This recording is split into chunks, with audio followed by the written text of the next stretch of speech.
Captain Susan Miller stood tall on the bridge of the ESS Venture, Earth's first deep space diplomatic vessel. Through the large viewport, she could see the massive Galactic Council station growing larger as they approached. The station looked like a giant metal flower with 5 enormous petals extending from a central hub.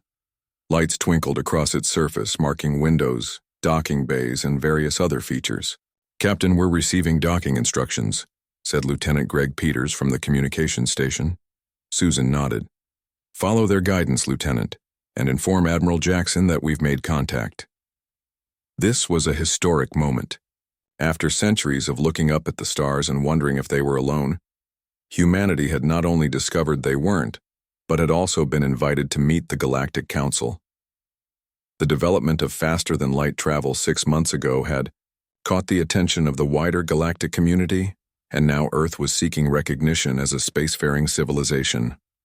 "Message sent, Captain," Greg confirmed. "Admiral Jackson wishes us good luck." Susan smiled slightly. They would need it. From the initial communications, she had sensed a certain condescension from the council representatives. Still, this was too important to let pride get in the way. The ESS Venture slid gracefully into the assigned docking bay, its engines powering down as magnetic clamps secured the ship in place. "Docking complete," reported Jane Morris, the pilot. "All systems nominal." Susan straightened her dark blue uniform and addressed her team. "Remember your training. We represent all of humanity today. Dr. Hayes, you're with me, the rest of you standard protocol." Dr. Alan Hayes, the expedition's lead xenobiologist and linguistic expert, joined her at the airlock. His eyes sparkled with excitement, despite his attempt to appear professional. "Try to contain yourself, Alan," Susan said with a small smile. "Sorry, Captain," he replied.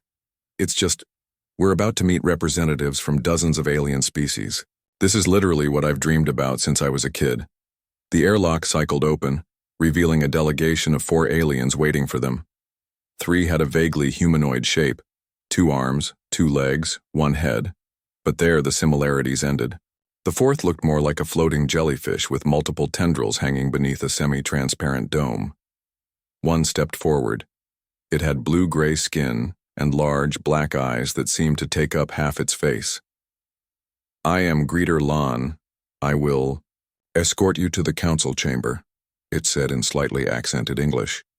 Susan and Alan followed Greeter Lon through wide corridors filled with aliens of various shapes and sizes. Some stared openly at the humans, while others barely gave them a glance. "How many species are part of the council?" Alan asked as they walked.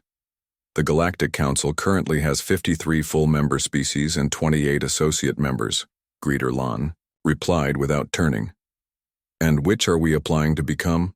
Susan asked. "Neither, initially. Earth will be classified as a developing world under Council protection. After a probationary period of approximately 200 standard cycles, you may petition for associate membership."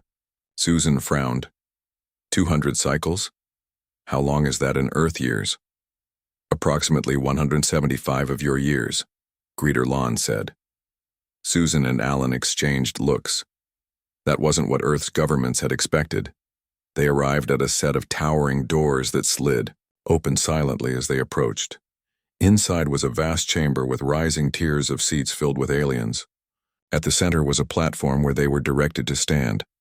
High Counselor Devex, a tall, thin alien with silvery skin and 6 digits on each hand, stood from his seat at the highest tier. "The Council recognizes the representatives from planet Earth, Sol System, Orion Arm." Susan stepped forward. "Thank you, High Counselor. I am Captain Susan Miller of the United Earth Space Service.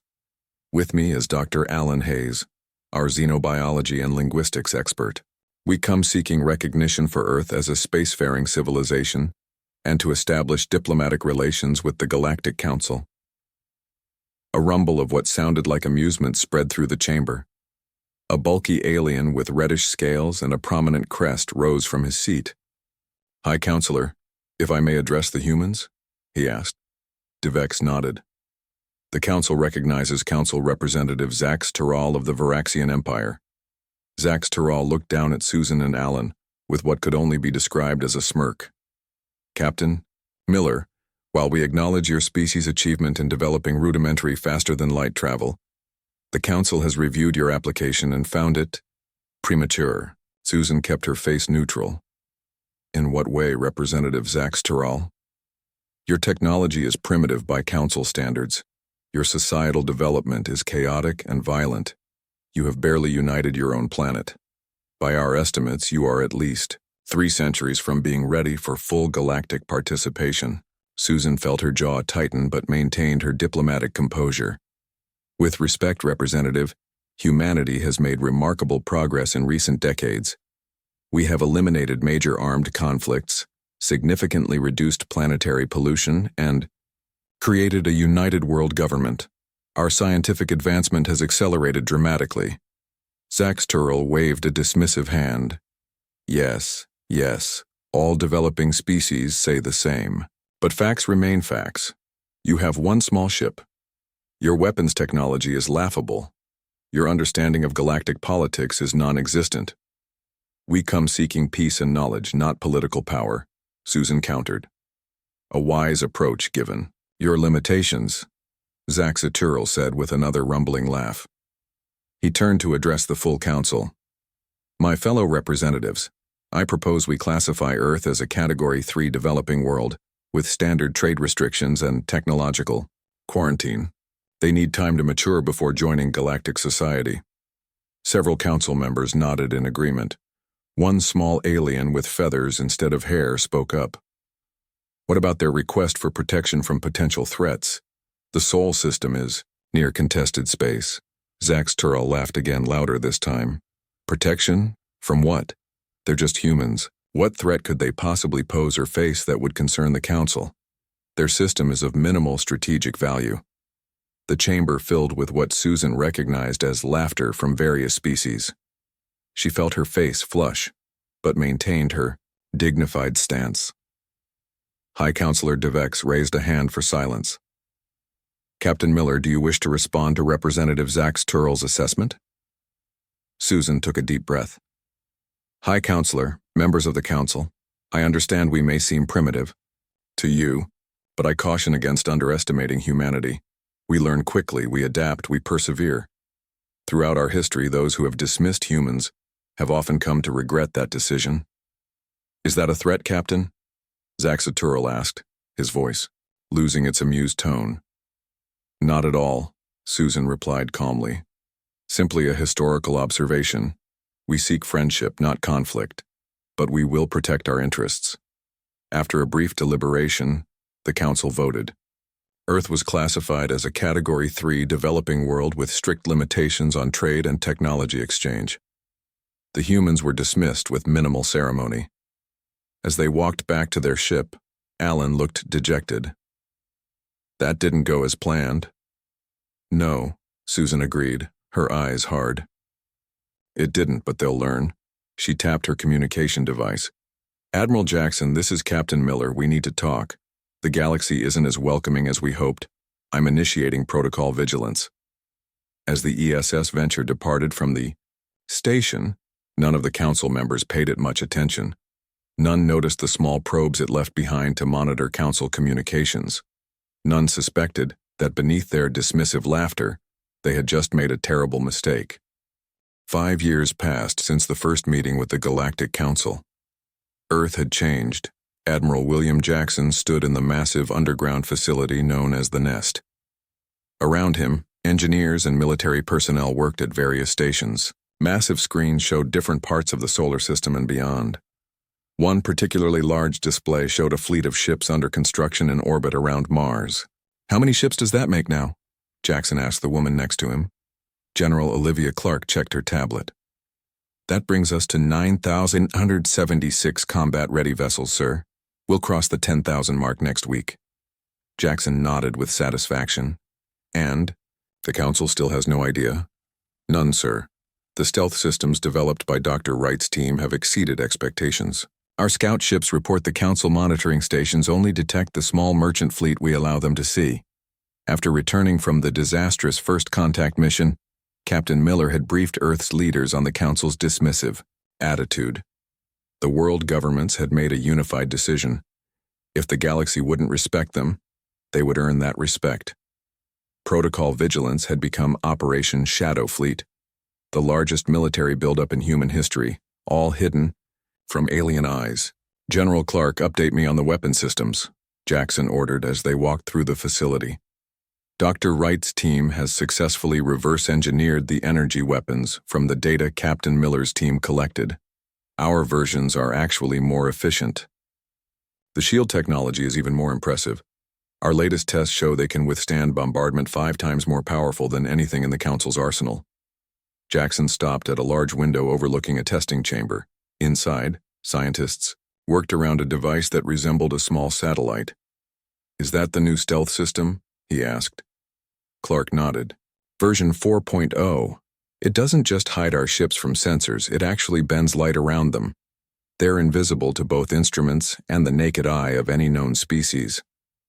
In another part of the facility, Spy Master Samantha Lee briefed her team of intelligence agents. On the wall behind her was a complex map of Council space with various markers indicating intelligence assets. The network is complete, she told her operatives. We now have eyes and ears in every major Council facility, including their military command centers. A young agent raised his hand. Ma'am, what about the Varaxian Empire? Our intel suggests they're planning something. Lee pulled up a series of images on the main screen.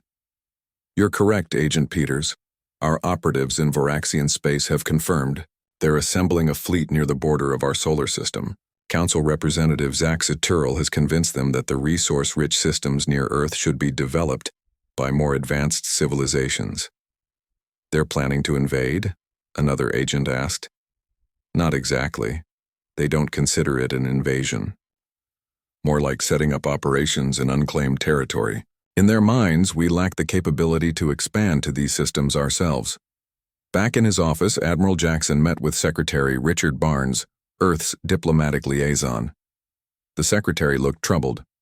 The Council has rejected our latest petition for reconsideration of our status, Barnes reported. They didn't even bother to schedule a formal hearing. A minor clerk sent the rejection notice. Jackson wasn't surprised. And our new ambassador? Ambassador Daniels is maintaining our visible diplomatic presence, but he's being essentially ignored, Barnes sighed. The Varaxians are particularly insulting. They refer to him as the trained monkey behind his back. Jackson's face hardened. They still think we're primitive animals. I'm afraid so. The intelligence from Spy Master Lee confirms they've never even bothered to increase their monitoring of Earth. They consider us a minor curiosity at best. Later that day, Jackson gathered with the other leaders of Operation Shadow Fleet. The tension in the room was palpable. Our intelligence network has confirmed the Varaxian battle group will enter the Alpha Centauri system in 3 days, Lee reported. They plan to establish a mining colony on the 3rd planet and a military outpost to protect their investment. Commander John Martinez, leader of Earth's Special Forces, leaned forward. They have no idea we already have a colony and military base there, do they? None whatsoever, Lee confirmed. Their intelligence on us is outdated and minimal. They believe we're just starting to explore our own solar system. Dr. Kevin Wright, head of Advanced Weapons Development, pulled up a holographic display of the Varaxian fleet. We've analyzed their ships, 12 vessels, mostly outdated by their own standards. The Varaxians consider this a minor operation, not worthy of their best equipment. Jackson looked around the table. Recommendations? General Clark spoke first. We should use this as a test of our capabilities, a limited engagement to assess our weapons and tactics against actual Council technology. Barnes shook his head. We should try one more diplomatic approach. If they know we're already in Alpha Centauri, perhaps they'll back down. Lee disagreed. That would reveal too much about our progress. The element of surprise is our greatest advantage. After hearing all perspectives, Jackson made his decision. We'll proceed as follows. Ambassador Daniels will make one final diplomatic overture, not to prevent conflict but to establish for the historical record that we tried to avoid it. Meanwhile, Captain Lisa Green and the stealth vessel ESS Shadow, along with 5 sister ships, will position themselves in Alpha Centauri. If the Varaxians proceed with their plans after our warning, they'll be engaged and educated. 3 days later, Ambassador Eric Daniels stood before a minor subcommittee of the Galactic Council. Most seats were empty. Few considered human matters worth their time. Honorable representatives, Daniels began. I come with information that the Varaxian Empire is planning to establish operations in the Alpha Centauri system. I must inform you that Earth considers this system part of our sovereign territory. Any unauthorized entry will be viewed as an act of aggression. Zax Turl, who hadn't even bothered to stand for the human's entrance, laughed loudly. The human thinks it can claim a star system it can't even reach. How amusing. We have reached it, Daniels said calmly. We have a settlement there. More. Laughter filled the chamber. With what? Your primitive chemical rockets? Another council member mocked. Zax Turl stood, towering over the human ambassador. Listen carefully, little human. The Alpha Centauri system is being developed by a civilization capable of using it properly. Run back to your mudball and be grateful we don't decide Earth itself needs proper management. As the Varaxian fleet entered the Alpha Centauri system, their sensors showed empty space. Their commander, Vrentok, was relaxed as he ordered his ships toward the third planet. Set up standard orbit and begin landing procedures for the mining equipment, he ordered. This will be a simple operation. Hidden in the shadow of the system's outer planets, Captain Lisa Green of the ESS Shadow gave the order her crew had been waiting for. All ships weapons free. Show them what humans are really capable of. The trap was set. Humanity's true power was about to be revealed. The Varaxian fleet moved through the Alpha Centauri system with complete confidence. Their 12 ships formed a standard patrol pattern as they approached the third planet. It was a beautiful world with blue oceans and green continents, much like Earth, but untouched by civilization. Or so they thought. Commander Vrentok stood on the bridge of his flagship, the Imperial Claw. He was a seasoned Varaxian officer with dark red scales and an impressive crest that showed his high rank. Scan the planet for resources, he ordered. Prepare the landing ships. I want mining operations to begin by tomorrow. Yes, Commander, his second-in-command replied. A young officer at the sensor station suddenly looked confused. Sir, I'm detecting unusual energy readings from the far side of the fourth planet. Vrentok frowned. What kind of readings? I'm not sure, sir. They appeared for a moment and then vanished. It could be a sensor malfunction. Run a diagnostic, Vrentok ordered. He wasn't concerned. This was supposed to be an empty system except for primitive life forms. Nothing that could produce energy readings. Hiding behind the fourth planet, Captain Lisa Green sat in the command chair of the ESS Shadow. The sleek black ship was practically invisible against the darkness of space. 4 other identical ships floated nearby, equally hidden from Varaxian sensors. Lieutenant Paul Davis, her tactical officer, looked up from his station. Captain, they've entered the trap zone. All ships report weapons locked and ready. Lisa took a deep breath. This would be humanity's first battle against an alien force, the beginning of a new chapter in human history. Send the message to Earth, she ordered. Operation First Strike is commencing. In the command center on Earth, Admiral Jackson, General Clark, and the other leaders watched the live feed from Alpha Centauri. The room was silent, the tension thick enough to cut with a knife. Message received from Captain Green, an officer announced. Operation First Strike is commencing.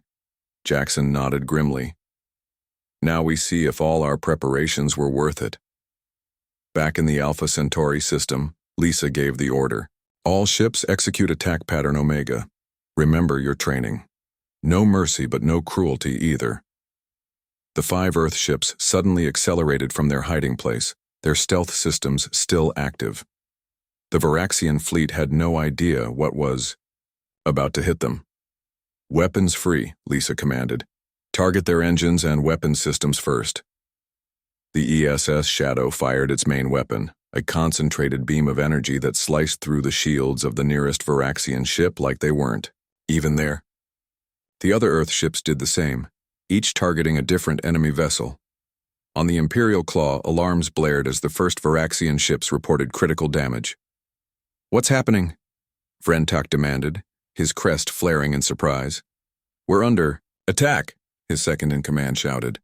5 ships, no, 6, they're appearing out of nowhere. Impossible. There are no other spacefaring races in this sector. Vrentok turned to his weapons officer. Return fire. All ships, defensive formation. But it was too late. The Earth ships moved with incredible speed and precision, their advanced weapons tearing through Varaxian defenses. Their shields absorbed the few Varaxian shots that managed to hit them. Sir, we've lost 3 ships already, the communications officer reported, his voice shaking. The others are reporting critical damage to weapons and engines. Vrentok couldn't believe what was happening. His fleet was being torn apart by an enemy he couldn't even see properly. Who are they? Where did they come from? As if in answer to his question, a transmission cut through the chaos. A human female appeared on the main screen. This is Captain Lisa Green of the Earth Space Service vessel Shadow. Your unauthorized entry into sovereign human territory ends now. Surrender or be destroyed. Vrentok stared in shock. Humans? That's impossible. Humans don't have this technology. But the evidence was right in front of him. Within 10 minutes, 8 of his 12 ships had been disabled or destroyed. The remaining 4, including his flagship, were damaged and unable to fight effectively. Sir, we can't win this battle, his second-in-command said quietly. We must retreat.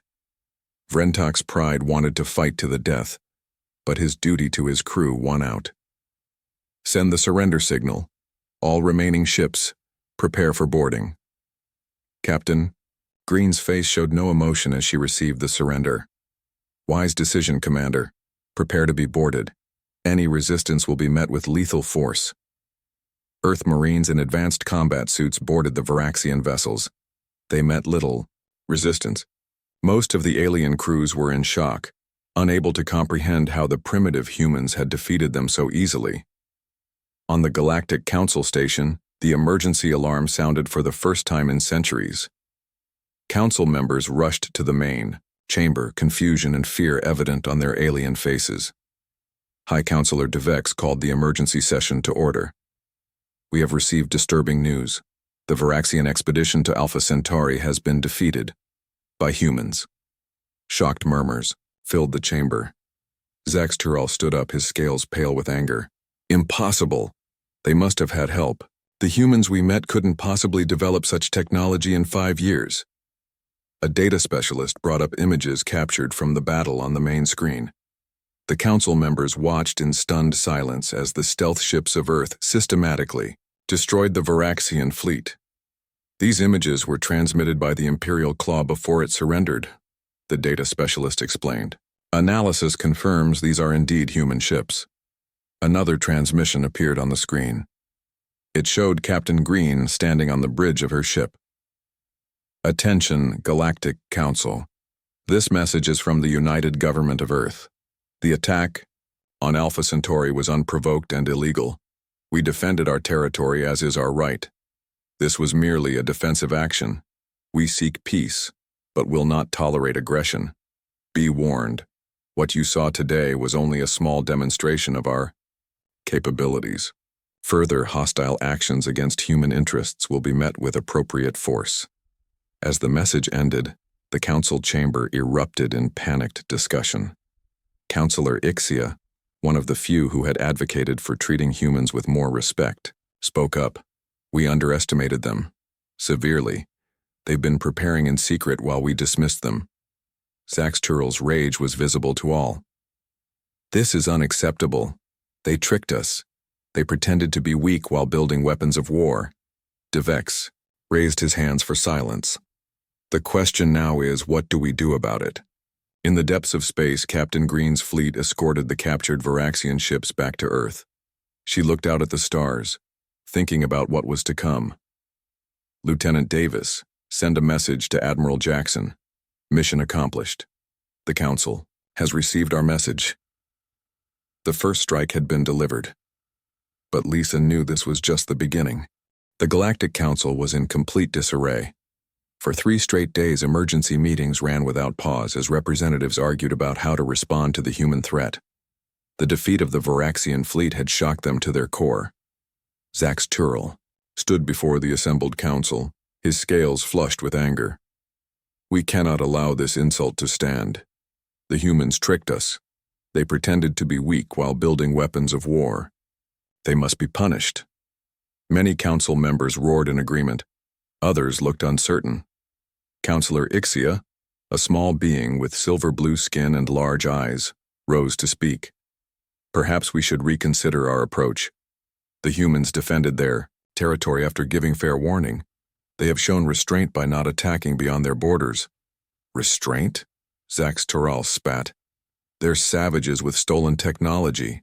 If we don't crush them now, they'll become a threat to the entire council. High Councillor Devex listened to the arguments with growing concern. Finally, he called for a vote. Those in favor of a military response to the human aggression, the vote wasn't even close. Fear and anger had won out over reason. The council authorized the largest military operation in centuries.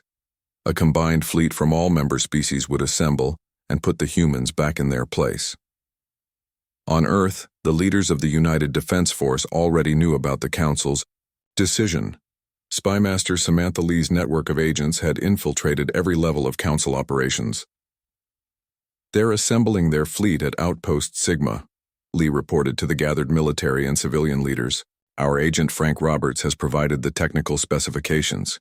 It's impressive. Over 500 ships from 17 different species. Admiral Nicole Wilson, the recently appointed Supreme Commander of Earth's Armada, studied the holographic display of the enemy fleet. They still don't understand what they're facing, she said calmly. Their ships are powerful, but their tactics are predictable. They haven't fought a real war in over 1,000 years. President George Turner, leader of the United Earth government, looked troubled. Is there no chance for a diplomatic solution? We never wanted this conflict. We tried diplomacy, Secretary Barnes reminded him. They ignored us until we showed our strength, and now they're afraid. Fear makes peace difficult. Admiral Wilson pointed to key positions on the star map. The council fleet will be ready in approximately 2 weeks. I recommend we launch Operation Unveiling immediately. We can't afford to let them strike first. President Turner looked around the table at his advisors. The decision would change the course of human history. After a long moment, he nodded. Proceed with Operation Unveiling. May God help us all. Admiral Wilson wasted no time. Orders went out to all the hidden shipyards and bases throughout Earth's solar system and beyond. Ships that had been built, in secret over 5 years, prepared for combat. Crews who had trained endlessly for this moment moved to their stations with determined efficiency. Chief Engineer Ben Howard stood in the massive bay of Earth's secret shipyard in the asteroid belt. Before him floated the pride of Earth's fleet, the enormous battleship ESS Defiance. At over 1 mile long, it was the largest and most powerful warship ever built by human hands. Is she ready? Admiral Wilson asked as she joined him. Ben nodded, with pride. Yes, Admiral, all systems are at 100%. She can take on the entire council fleet by herself. Let's hope it doesn't come to that, Wilson replied. Board your team. We launch in 1 hour. Throughout human-controlled space, the Great Armada emerged from hiding. Over 10,000 warships of various sizes and types formed up into 5 battle groups. At the center of the main group, the ESS Defiance took its position as the flagship. Admiral Wilson stood on the bridge of the massive vessel, watching as her fleet assembled around her. Reports came in from all battle groups, confirming their readiness. All ships report ready, Admiral, her executive officer said.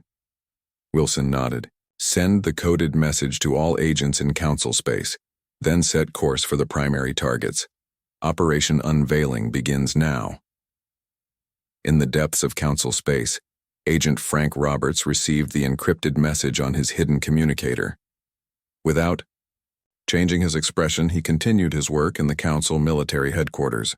When no one was looking, he activated a small device hidden beneath his workstation. Similar devices activated throughout council space, planted by human agents years earlier. On the council's main military station, the fleet commander was reviewing the final preparations when the alarm sounded. Sir, We're detecting multiple jump signatures, a junior officer called out. Ships are appearing at defensive outposts across Council space. The commander rushed to the main display. What he saw made his blood run cold. Not one but 5 massive human fleets had appeared simultaneously at key military installations across Council territory. How is this possible, he whispered.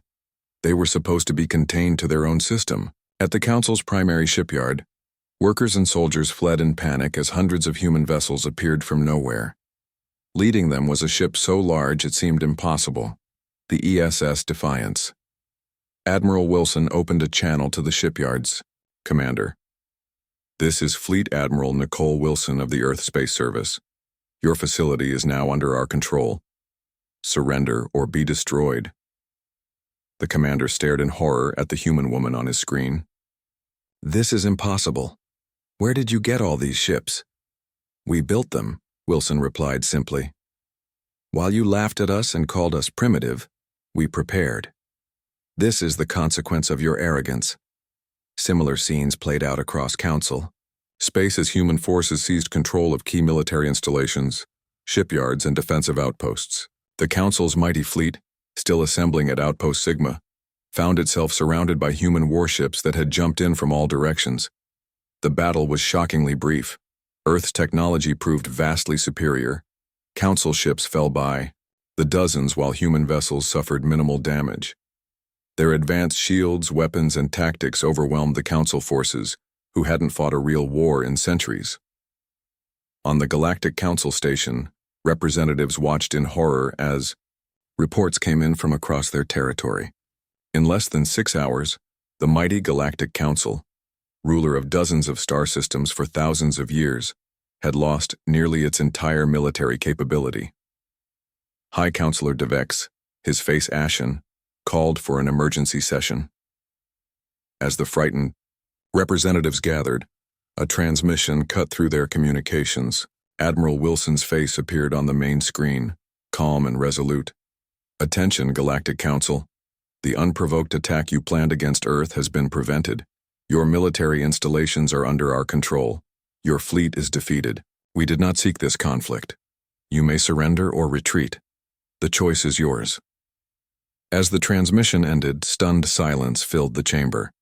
Zax Terral, once so confident and arrogant, could only stare in disbelief. Counselor Ixia spoke what everyone was thinking: they could destroy us all, but they're offering peace. Perhaps we should listen this time. 1 week after Operation Unveiling, Admiral Nicole Wilson stood in the grand meeting hall of the Galactic Council station. The massive chamber, once filled with the representatives of dozens of species, now held only a small group. The Earth delegation faced the remains of the Council leadership across a large table. High Counselor Devex looked much older than he had during the first human visit 5 years ago. The stress of recent events had taken its toll. Beside him sat Counselor Ixia and a few others who had supported a peaceful resolution. Notably absent was Zax Terral, who had fled when the human forces arrived. We are prepared to hear your terms, Devex said formally, his voice subdued. Admiral Wilson nodded. Thank you for agreeing to this meeting. Despite what you may believe, Earth does not seek to rule the galaxy. We want peace, but it must be a peace based on mutual respect. She activated a holographic display showing the terms prepared by Earth's government. These are our conditions. First, Earth will be recognized as a full member of the Galactic Council, with equal rights to all other species. Second, the Council will pay reasonable reparations for the unprovoked attack on our territory. Third, the Council will undergo restructuring to prevent future aggression against developing worlds. Devex and his fellow counselors reviewed the terms with surprise evident on their alien faces. These terms are more generous than expected, Devex admitted. We thought you would demand our surrender and dissolve the Council entirely. That would create chaos, not peace, Wilson replied. The Council has value as a forum for cooperation between species. It just needs reform. Ixia spoke up. And what of Zax Terral and the others who pushed for war? Dr. Julia Sanders, Earth's xenosociology expert, stepped forward. They will be given fair trials for crimes against sentient beings. Justice, not revenge, is our goal.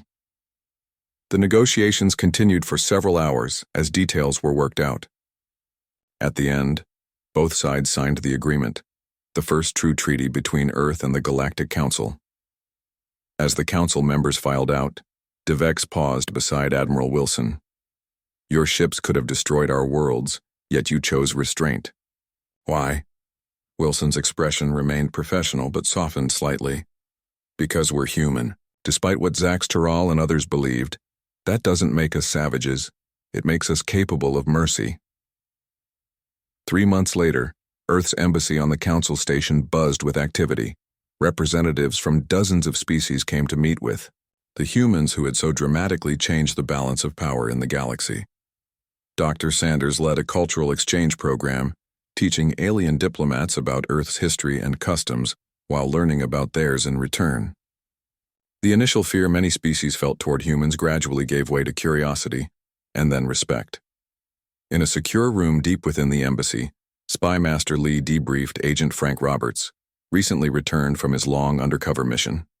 "You've done exceptional work," Lee told him. "Without your intelligence, Operation Unveiling might not have succeeded so completely." Roberts looked tired but satisfied. "Thank you, ma'am, but I'm curious. Did we really need to reveal our entire armada? Couldn't we have won with a smaller force?" Lee's expression turned serious. "This wasn't just about winning a battle, it was about preventing future wars. By showing our true strength, we ensured no one will challenge us again for a very long time." Meanwhile, on the newly constructed Council headquarters over Earth's moon, Admiral Wilson met with President Turner to discuss the future. Through the viewport, they could see Earth shining like a blue jewel against the blackness of space.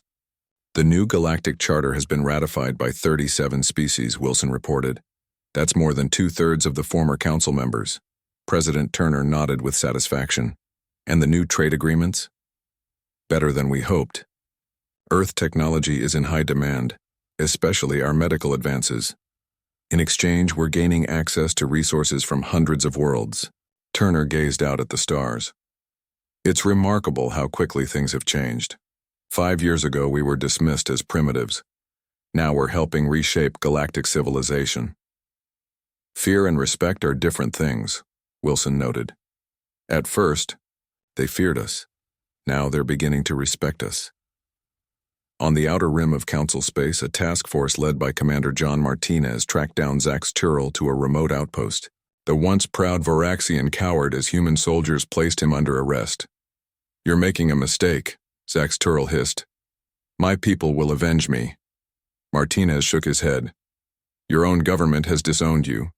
You'll receive a fair trial, which is more than you would have given us." As Zax Tural was led away, Martinez couldn't help but reflect on the irony. The being who had most vocally dismissed humans as weak now trembled before them. 1 year after the great unveiling of Earth's power, the galaxy had changed profoundly.